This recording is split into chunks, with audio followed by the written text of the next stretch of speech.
ஓம் சிவாய நம. வணக்கம். இன்னைக்கு நம்ம ஆருத்ரா தரிசனத்தில் பார்க்க போகிறது உலக புகழ் பெற்ற காளையார் கோவில். சொல்லும் போதே அதனுடைய கம்பீரமும் பிரம்மாண்டமும் நமக்கு பிரமிப்பை தருது. இது சிவகங்கை சீமையில் மதுரையிலேருந்து 60 கிலோமீட்டர் தொலைவில் இருக்குது.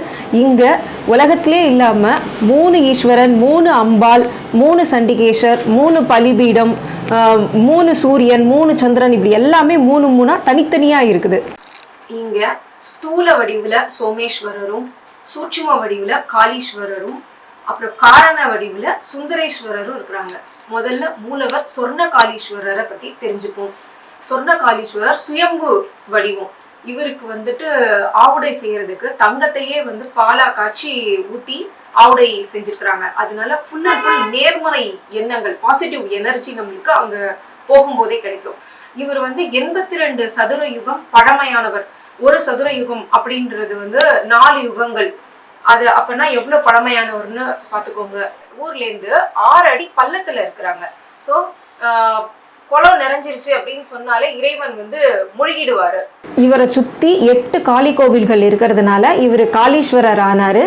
அப்புறம் சொர்ணத்தையே உருக்கி ஊத்துனதுனால சொர்ண காளீஸ்வரரா இருக்கிறாரு. காசிக்கு போய் அபிஷேகம் செய்த பலனை சொர்ண காளீஸ்வரர் தரிசனம் பண்ணாலே கிடைக்கும். சொர்ணவல்லி தாயார் இவங்க அரக்கனை வதம் செஞ்சுட்டு ரொம்ப உக்கிரமாக இருந்து இந்த இடத்துல குளிர்ந்து சொர்ணமாக மாறியதால் சொர்ணவல்லி தாயார் என்று அழைக்கப்படுகிறார். இவங்களுக்கு உலகத்திலே எங்கேயுமே இல்லாமல் 1000 பவுண்டில் பள்ளியறை இருக்குது. மதுரை மீனாட்சி அம்மன் கோவிலில் கூட கிடையாது, கண்ணாடி பள்ளியறை தான். ஆனால் இங்கே இவ்வளோ ஒரு விசேஷமான பள்ளியறை இருக்கு. இங்கே ஸ்தூல வடிவாக இருக்கிறது சோமேஸ்வரர்.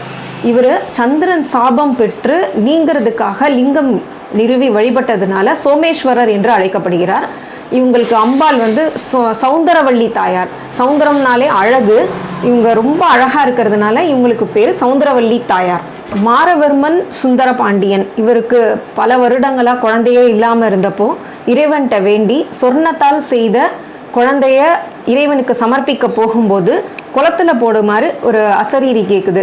உடனே அவர் குளத்தில் அந்த குழந்தைய போட்டுட்டு கையை எடுக்கும்போது நிஜமான ஆண் குழந்தை அவர் கையில் இருக்குது. இதைதான் இப்போ வரையிலும் அவங்க பொய்ப்பிள்ளையை மெய்ப்பிள்ளையா ஆக்கிற உற்சவமாக வைகாசி விசாகத்தன்று ரொம்ப சிறப்பாக கொண்டாடுறாங்க. அந்த குழந்தை தான் பரகுண பாண்டியன். இயற்கையிலேயே சிவபக்தி மிக்க இவர் உச்சி காலத்தில் சொர்ணகாளீஸ்வரரை வணங்கிட்டு அர்த்த ஜாமத்துக்கு மதுரை சுந்தரேஸ்வரரை வணங்குறதுக்கு தினமும் 10 குதிரையில் மாறி மாறி வேகம் குறையாமல் இருக்கணும் அப்படிங்கிறதுக்காக தினமும் போய் தரிசனம் பண்ணுவாராம். அப்போது இறைவனே மனம் இறங்கி தினமும் இவ்வளோ தூரம் கஷ்டப்பட்டு வர வேண்டாம், நானே உனக்கு காட்சி தரேன் அப்படின்னு சொல்லி காரண லிங்கமாக இங்கே சுந்தரேஸ்வரர், மீனாட்சி இருக்கிறார்கள். இது சமயக்குறவர் 4வராலும் பாடப்பட்ட திருத்தலம். சுந்தரேஸ்வரர் இறைவனை தரிசனம் பண்ணுறதுக்கு வரும்போது வழியெல்லாம் லிங்கமாகவே தோன்றவே அவர் கால் வைக்க தயங்கி ஊருக்கு வெளியிலேயே நின்று விட்டார். ஆனால் இறைவன் நந்தீஸ்வரரை அனுப்பி வழிகாட்டுமாறு சொல்ல காலை கால்பட்ட இடத்தை பின்பற்றி வந்தமையால் காளையார், யாருன்றது மரியாதை விகுதி சேர்த்து காளையார் கோவில் என்று அழைக்கப்படுகிறது. 90 அடி உயரமுள்ள ராஜகோபுரம் அரசர் மாரவர்மனால் கட்டப்பட்டது. 18ஆம் நூற்றாண்டில் மருது சகோதரர்கள் 155 அடி உயரமுள்ள பிரம்மாண்டமான ராஜகோபுரத்தை கட்டியுள்ளார்கள். இதன் உச்சியில் நின்று பார்த்தால் மதுரை சுந்தரேஸ்வரர் கோவிலும் அதன் 4 ரத மாட வீதிகளும் தெளிவாக தெரியும்.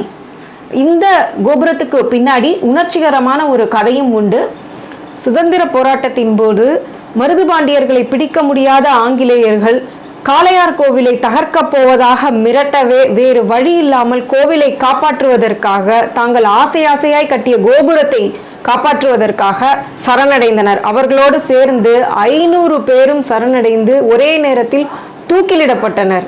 இவர்கள் இறுதி ஆசையாக கோவிலுக்கு எதிரில் கண்கள் இறைவனை நோக்கியவாறே எந்நேரமும் இருக்குமாறு சமாதி அமைக்கப்பட்டிருக்கிறது. 14ஆம் நூற்றாண்டில் அலாவுதீன் கில்ஜி மாலிகாப்பூர் படையெடுப்பின் போது திருவரங்கம் ரங்கநாத பெருமானையும் நாச்சியாரையும் யானை மடுவில் இங்கே சில காலம் மறைத்து வைத்திருந்திருக்கிறார்கள்.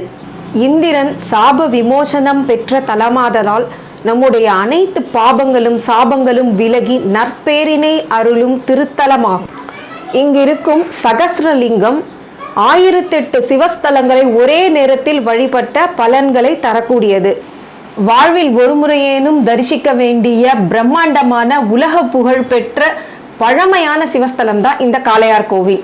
எங்களுடைய இந்த வீடியோ உங்களுக்கு பிடிச்சிருந்தா லைக் பண்ணுங்க, ஷேர் பண்ணுங்க, எங்களுடைய ஆருத்ரா தரிசனம் சேனலை சப்ஸ்கிரைப் பண்ணுங்க.